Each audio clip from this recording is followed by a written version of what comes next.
Welcome. I am E.G. Marshall. Welcome to the world of your own terrifying imagination. Since the beginning of time, people have argued about the existence of ghosts. They have been called variously wraiths, specters, phantoms, apparitions, shadows, or shades. But everyone agrees that if there are such things as ghosts, they are the souls of dead persons haunting living persons. And that's what our story is about.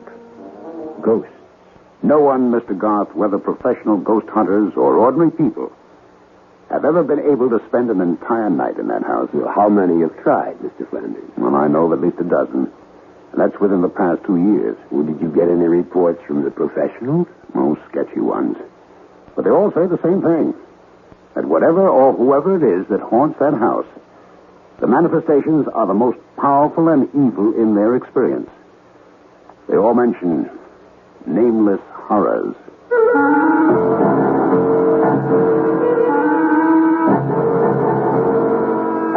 Our mystery drama, A Ghostly Game of Death, was written especially for the Mystery Theater by Murray Burnett and stars William Prince. It is sponsored in part by Anheuser-Busch Incorporated, brewers of Budweiser, and by the Kellogg Company, makers of Kellogg's Special K cereal. I'll be back shortly with Act One.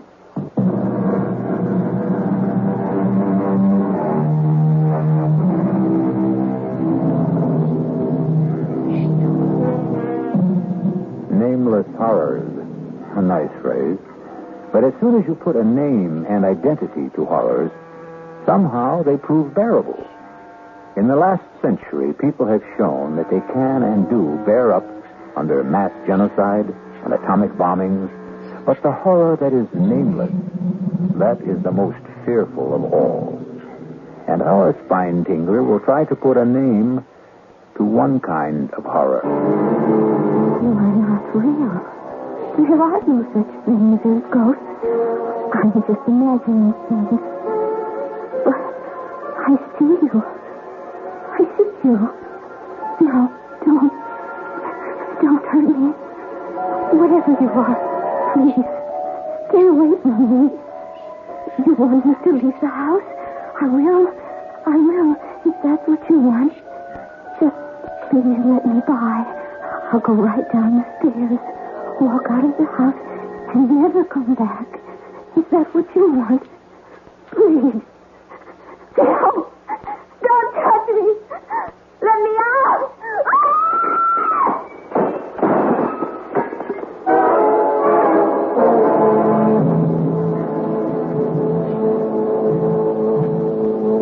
Suicide. That's what all the papers say, Mr. Garth. But we know better. It's ghosts.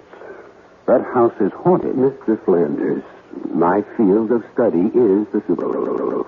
But I can't even begin to tell you whether I can help or not until you get control of yourself. I'm sorry, but this whole thing is just about putting our firm out of business. Well, the house, Mr. Flanders. Do you have anything on the history of the house? Yes. It was built in the early 1800s by a sea captain named Ephraim Hatch for himself and his bride, a young lady named Lucy Endicott.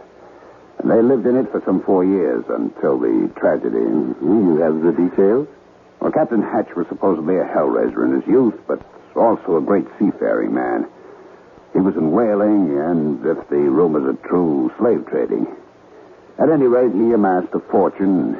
He fell in love with this Endicott girl who was the town beauty, married her, settled down, and built this house. The tragedy. Well, the story goes, as nearly as we can piece it together, that the captain returned from one of his voyages earlier than expected and found his bride entertaining a lover. He killed them both. Horribly. And ever since, the house has been haunted and unlivable. We're building a condominium.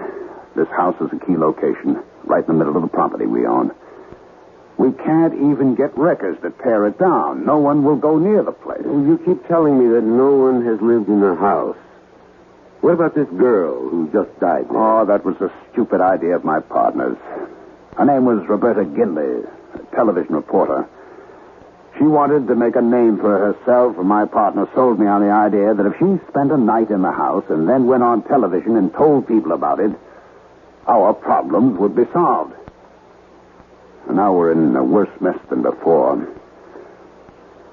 That's why we came to you.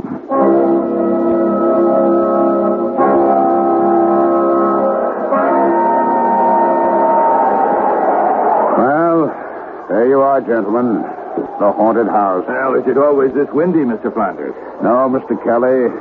Only when the wind blows from the east off the ocean. Well, for a haunted house, it looks substantial enough. Well, shall we go up to the house, Mr. Flanders?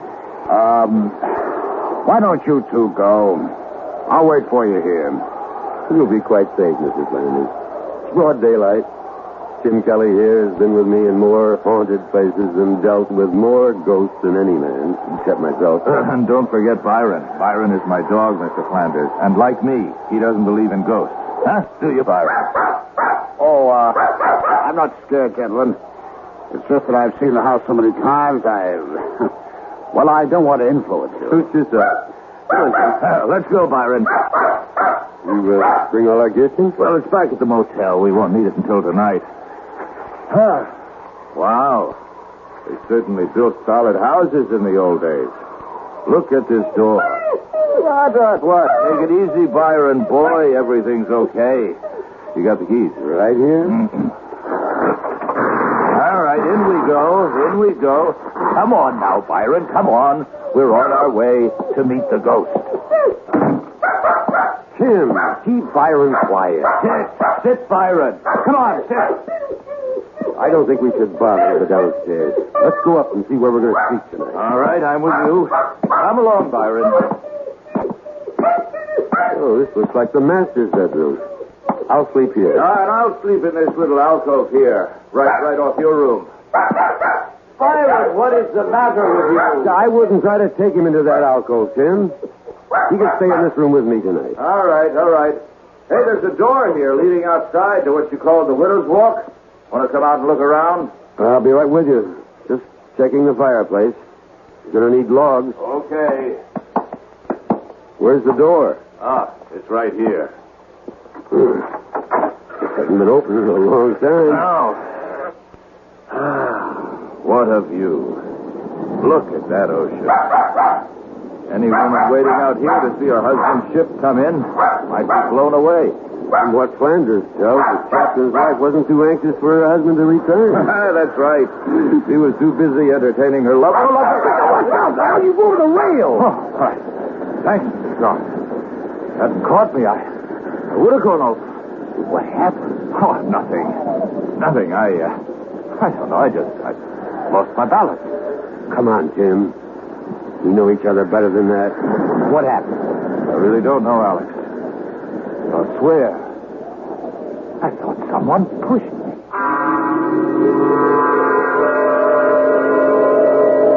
Mr. Garth, I'm not at all sure I'm doing the right thing, and I'll understand if you don't want to go through with this. I'll pay all your expenses to date. You're concerned about my safety? Yes. A real estate deal is important, but not that important. Mr. Flanders, you have nothing on your conscience.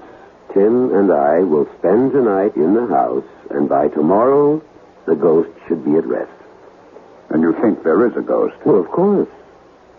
I just don't believe in its malevolence. Have you taken care of the wooden logs for the fireplaces? The men wouldn't go into the house, but you'll find plenty of firewood outside the door. Fine. Then I'll be on my way.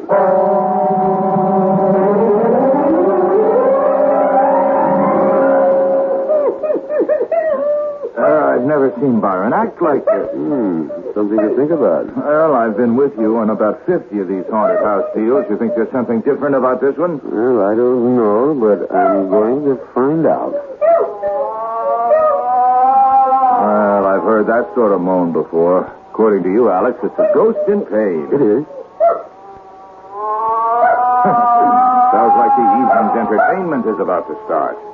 Tim? Yes, Alex? We've worked together for a long time, and we get along so well because I respect your disbelief in the supernatural. Which has come in handy when I uncovered a few tape recorders and other little safe devices. Right. But for your own sake, Tim, There's something about this house that seems different. Now, please, be careful. Huh? You trying to scare me? Oh, I don't think that's possible. Right. Now, how about some wood for my fire? Oh, whoever you are, if you're trying to scare us, it's not going to work. You know, in all the years we've been working together, Alex, I've yet to see a ghost. But you've heard them. Oh, so you tell me. You talk with them. I just hear noises, and sometimes they're man-made. Mm-hmm, and sometimes not. Would you strike a match, please? Ah, that's better. Get some of the chill off the room. The fireplaces always seem to make a room more cheerful. The electricity must have been installed around, I guess the turn of the century, huh? Well, I've seen brighter lights, but at least we have light. And candles. Oh, did I share mine with you? No, I have a supply back in my room. Oh, all right. Here we go again. Spirit wrapping. Oh, now I've made it angry. Listen to me. Whoever you are, my name is Alex Garth. I would like to help you, but I can't unless... Doesn't want to talk to you, evidently, Alex. You'll see. Although you're my friend in the lie, you are often a disturbing influence. Now, I won't deny that I'm an unbeliever. So I'll turn in now that the fire's going. And you can go back to your side of the room and commune with the spirits. And with each other, Tim. We'll check with each other, as we always do.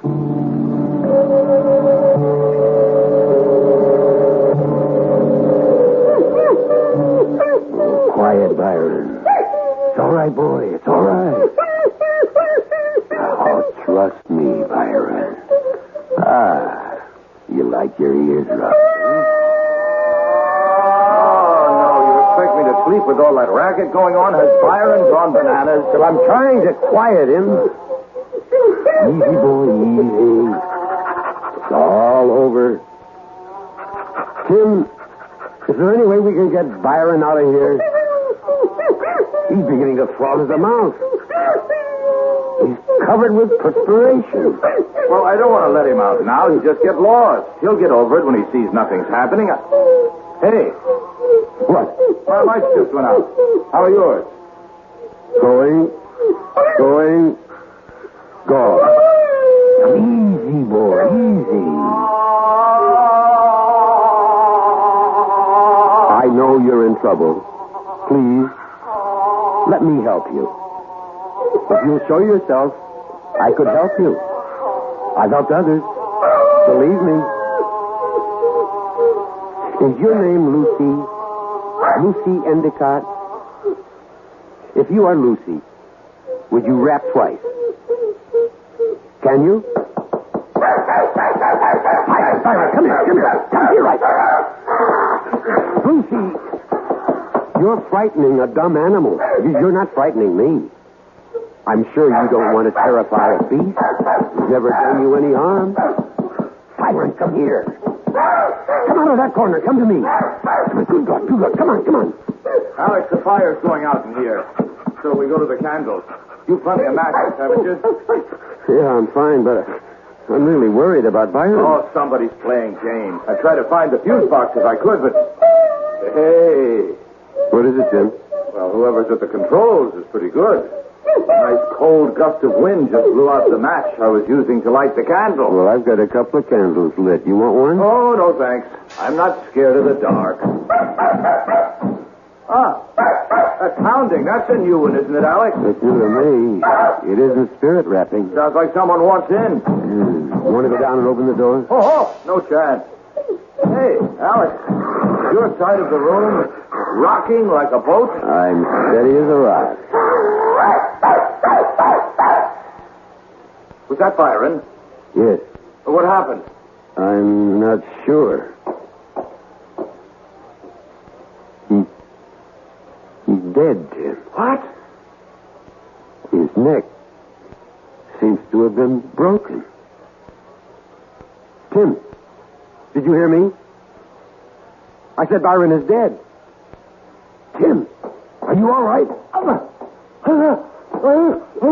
Tim, what is it? Run! We are alive!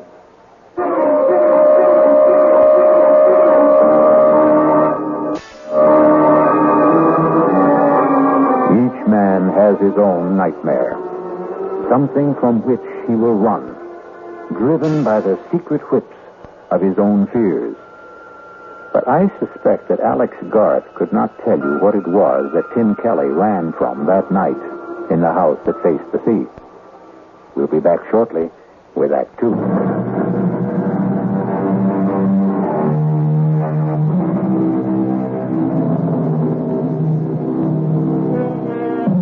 Alex Garth, authority on the supernatural, has undertaken to spend a night in a house so demon-ridden that workmen have even refused to tear it down.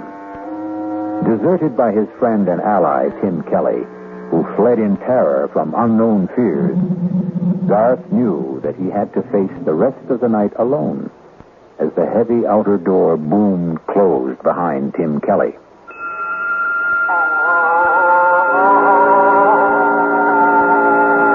Will you show yourself now? I promise not to run away like my friends. You'll never find peace unless you let me help you. There can be no rest for you except through me. Do you think you're being punished for some sin you committed when you were alive? That isn't you. Is it, Lucy? Please, let me help you. I will not let you in, and I will not leave this house. Locking the room doesn't frighten me. I'm not afraid.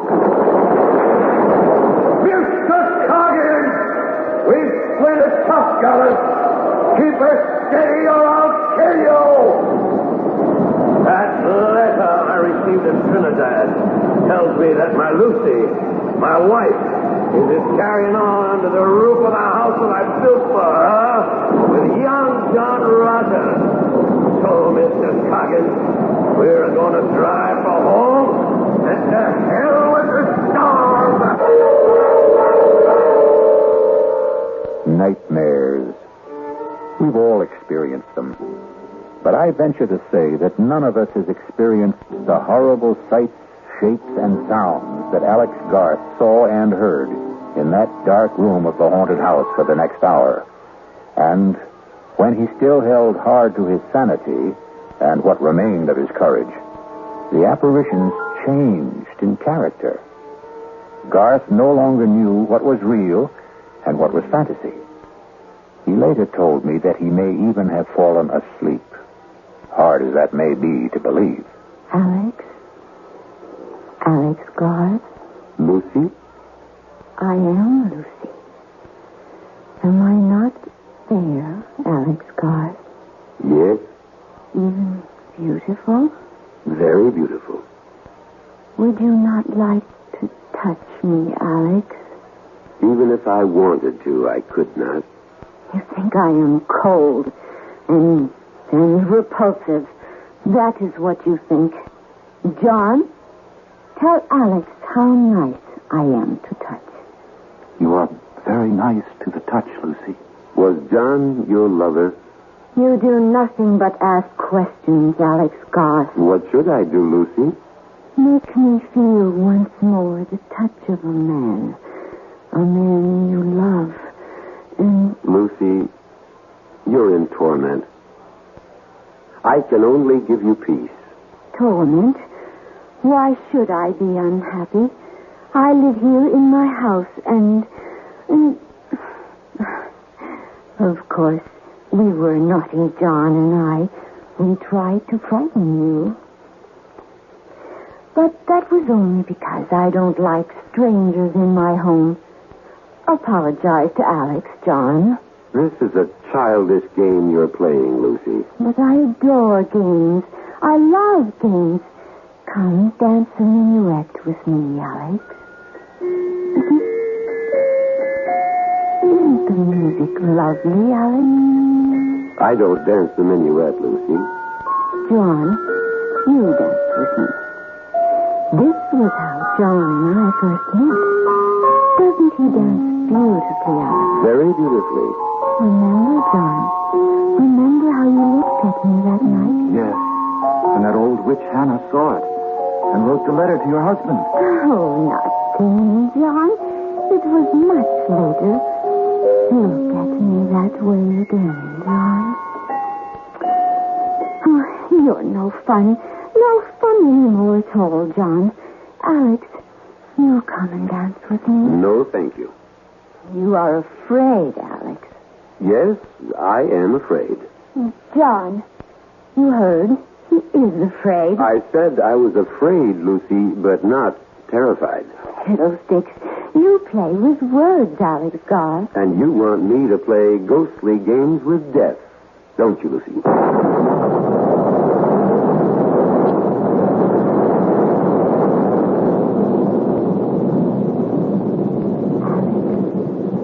Alex Garth, wake up. I wasn't asleep. You are here to drive me from my home. Are you happy in your home, Lucy? I will not leave. You shall fail.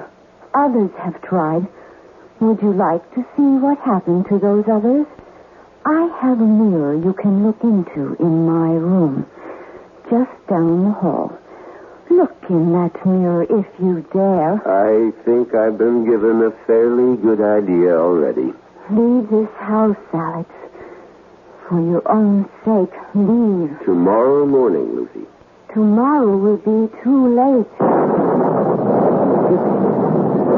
Head's going around. Sit down, Alex Garth. The room will stop spinning. There. That's better, isn't it? I'm still dizzy. I warned you. Now, Alex Garth, now, look at me. Good Lord. You do not find me beautiful now, Alex Garth. Not now with the blood flowing from the wounds inflicted on me by when he murdered me.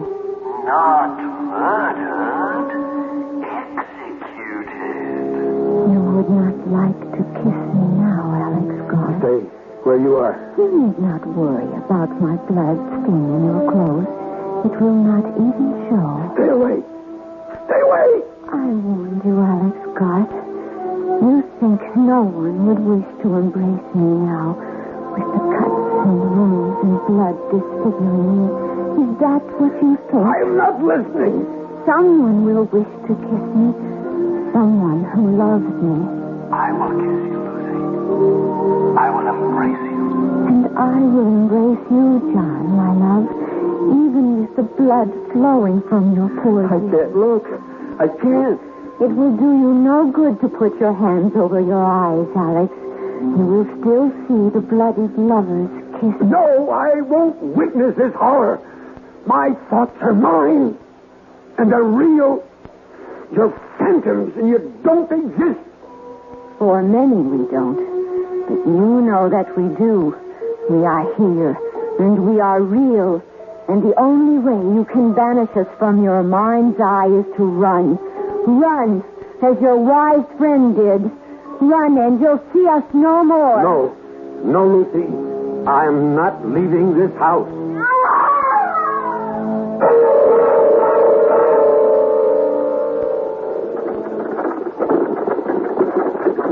This is the carriage bearing me to the burial ground, Alex.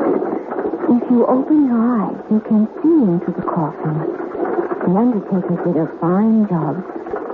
I looked almost as pretty as I did before I died.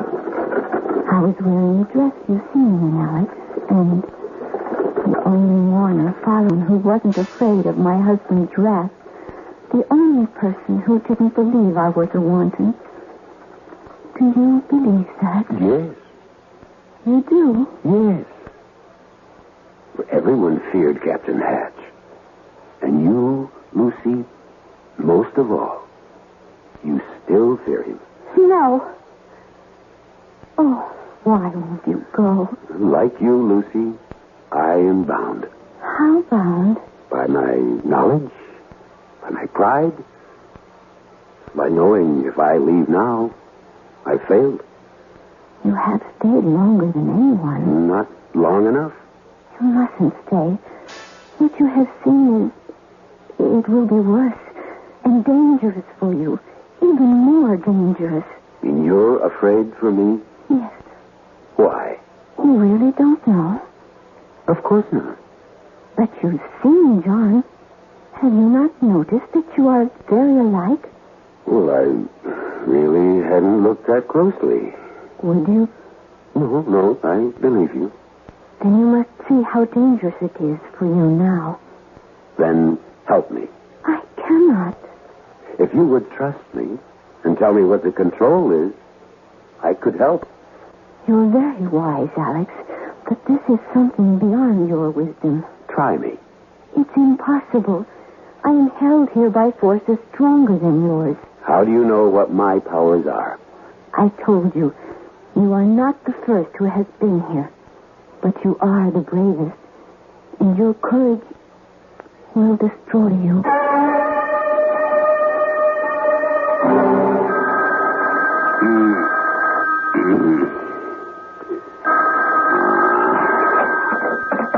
Hello. Mr. Flanders?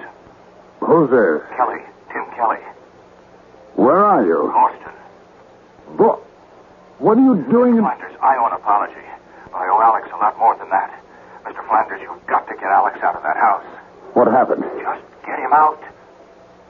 It's 4 o'clock in the morning, Kelly. You woke me up. I'm not quite functioning yet. What do you see? What's in that house? Demons. I thought you didn't believe in ghosts. No, but I believe in evil. And Mr. Flanders, in that house, you can actually feel the presence of evil. It's all around you, and it's dangerous. Now, listen, Kelly, Garth knew what he was getting into. It's up to him to handle it. I tell you, his life is at stake. Well, if you're convinced of that, then it's up to you to do something about it. Not to run away.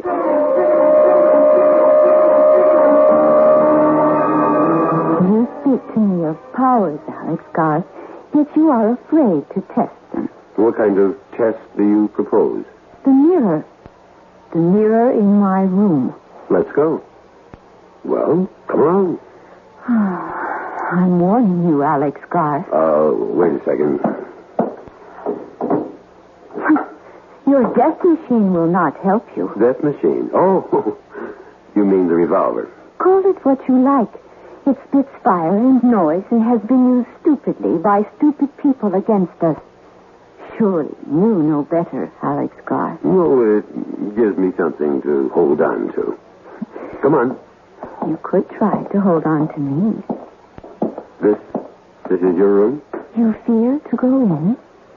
Well, I'm wondering what it is about this room that... This is the room Tim ran out of, isn't it? The mirror is over here. Now, look in the mirror, Alex Garth. Look well. See, Alex Garth? Is that you, Lucy? It is I, Alex. She's a very young girl. And your schoolmates? Who are they? Schoolmates. Is John among them? Look. Look in the mirror. I can't make out the faces. Now you're grown. I can't. Oh! No! No!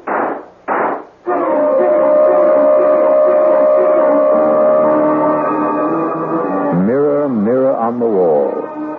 What did the hunter of ghosts, Alex Garth, see in the mirror that so terrified him, he lost his head and shot at the images in the glass? I'll be back shortly to tell you what Garth saw when I return with Act 3.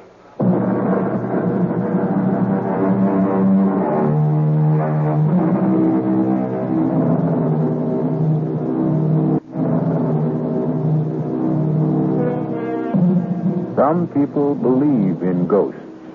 Some very thoughtful people. There are others who say if you believe in ghosts, you will see ghosts.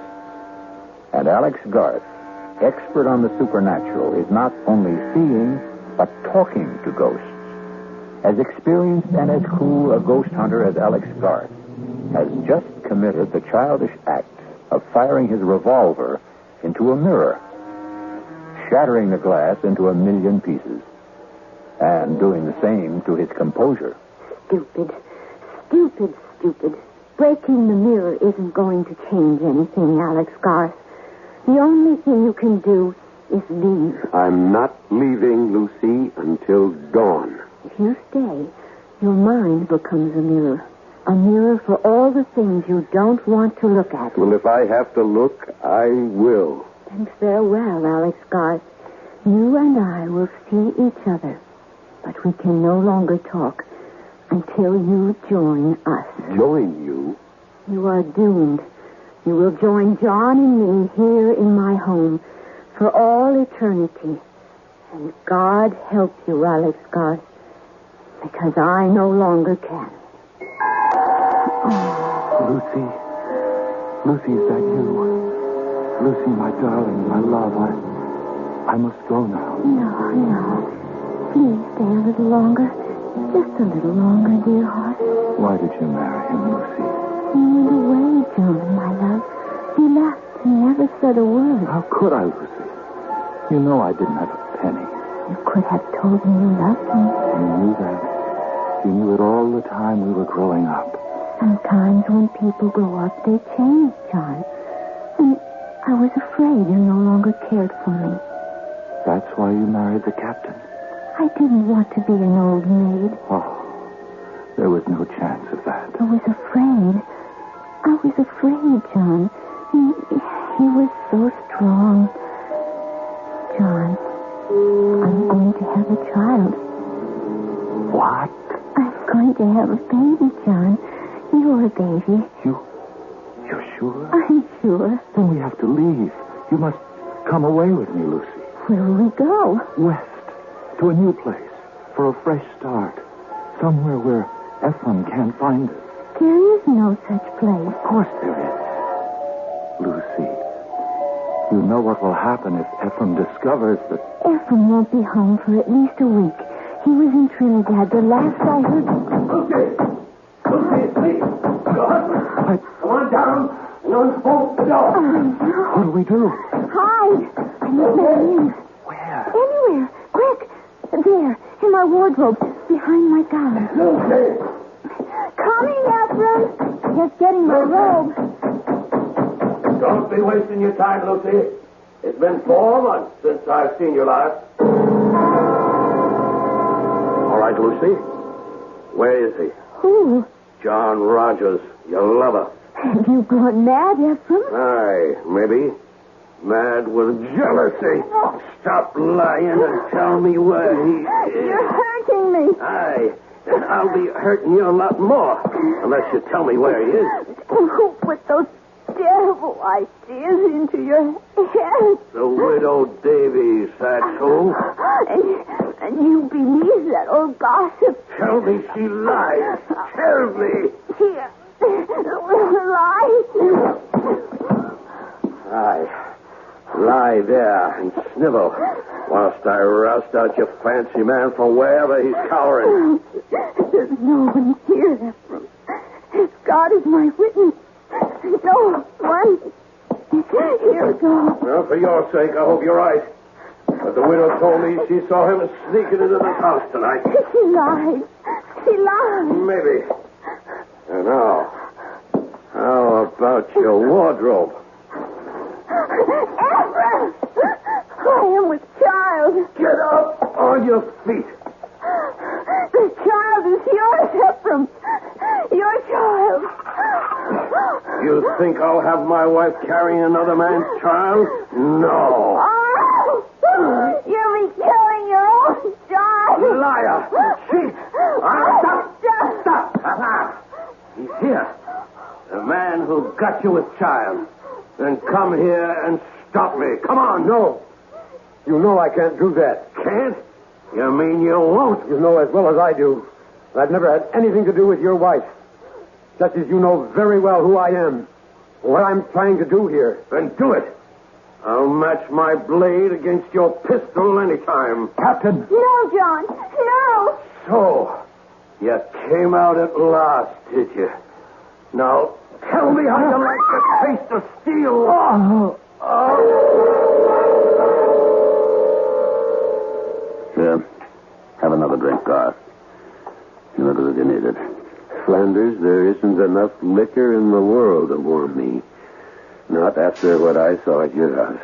Then it is haunted. By ghosts beyond anything in my experience. Can you help me? I hope so, but I'm not sure. I managed to stay the night, and I barely managed to survive. There's one room in the house that seems to be the focal point of all the manifestations. That's the room I believe was occupied by Captain Hatch's young wife, Lucy. That's the room from which Tim ran last night. And that's the room in which I saw things no man should ever have to see. And you propose? To hire some workmen? Oh, that's impossible. I told you what happened when I had work. I can understand why no workmen from around this area will go near the place. I intend to import a couple of men I've used before. Well, you could try it, but what would you want them to do? To dig into and around that room and see if we can find something that will account for the hauntings. We? Well, you and I will be with them. Correction. I hired you, Garth. You'll be with them. And report back to me.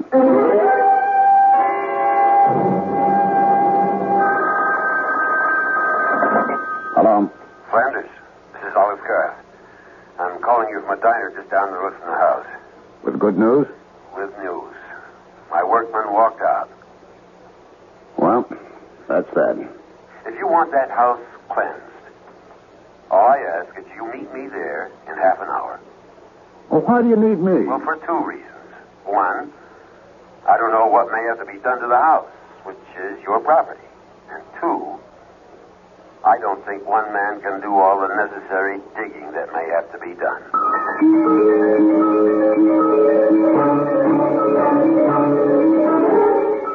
Oh, I see what you mean about this room.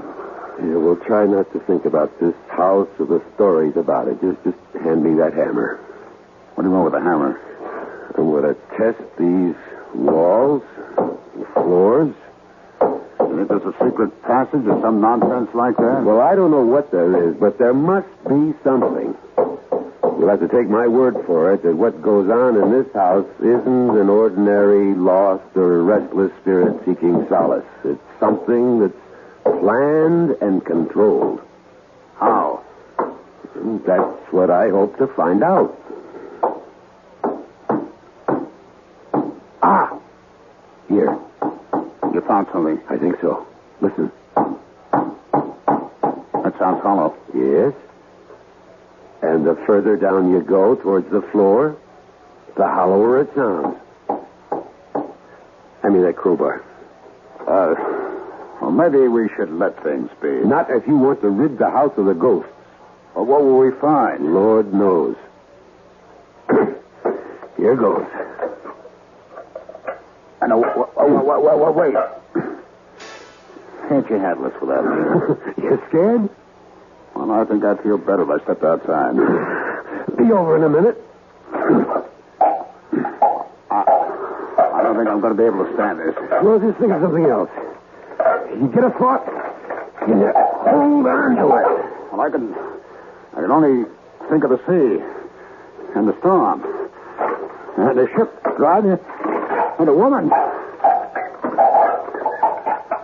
Flanders, hold on to me. Hang on. And look. Look, there's nothing down there but a room. Look for yourself. God, why should I be so terrified? Why do I want to run? There are steps. Come on. No, you want me to go down? Come on, it's only an empty room. I'm not so sure it's empty. Come on. Steady now. What's that? It's a table. There's something on it. I know. Let's see. It's just a plain saucer. Yeah, the saucer's plain. But look what's in it. What is that stuff? Well, I'm not sure, but it looks to me like... or something like mercury. I'll bet there's mercury in it. We'll have to have it analyzed.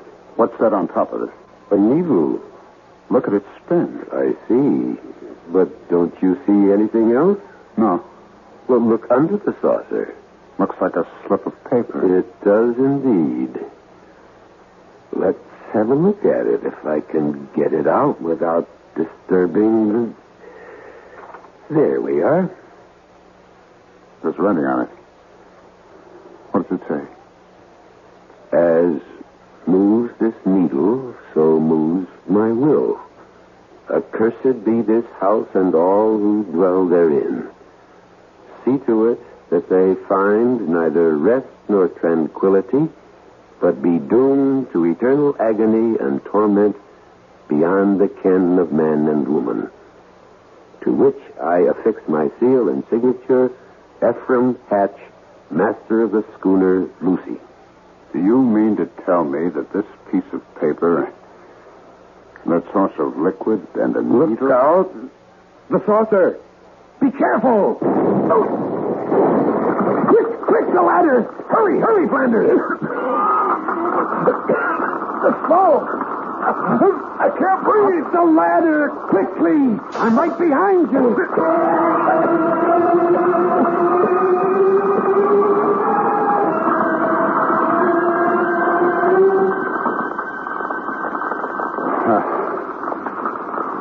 How do you say thanks to a man who saved your life? Oh, don't bother. You wouldn't have been down there in the first place if I hadn't insisted. I owed it to you to get you out of there. God. Yes? I want to explain about my upsetting the saucer. I wouldn't say this to anyone except you, but I'll swear that something pushed my hand. Do you believe that? Yes, Flanders, I believe it. And now your house is cleansed. The fire will see to that.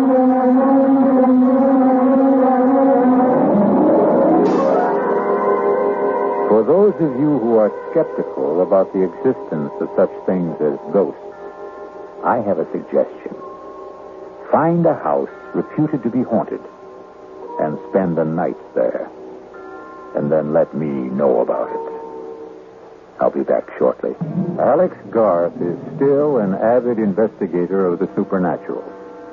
However, he has a curious reluctance to tell people about what he saw during the night he spent in that house on the New England coast.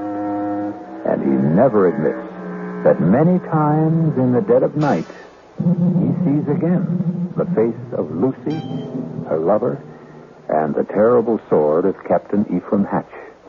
And he awakens with his mouth open in a soundless scream. Our cast included William Prince, Ralph Bell, Joan Tyson, William Redfield, and Gil Mack. The entire production was under the direction of Hyman Brown. And now, a preview of our next tale. Are you saying the legend is true that Millie has offended the beast goddess and is being punished? I don't know what I'm saying. But look at her. She's flushed, breathing rapidly. She could burst through that sedative any minute. I'm so hungry. Try to rest, darling. I'm going to speak with the hospital in Rio. I'll describe her symptoms. They'll arrange together then. Oh, my wrist. Oh, Doctor. it's burning. Oh. Look at her wrist. Look at her wrist. Something's on it. It's a design. It's the shape of that bracelet. Kevin, it's your imagination. Here's it. Look. Do you see that symbol? It's on every ornament worn by the goddess. The design decorates her dress. It's just a raw, ugly scar. But it's her sign. The sign of the beast goddess. This is E.G. Marshall inviting you to return to our Mystery Theater for another adventure in the macabre. Until next time, pleasant dreams.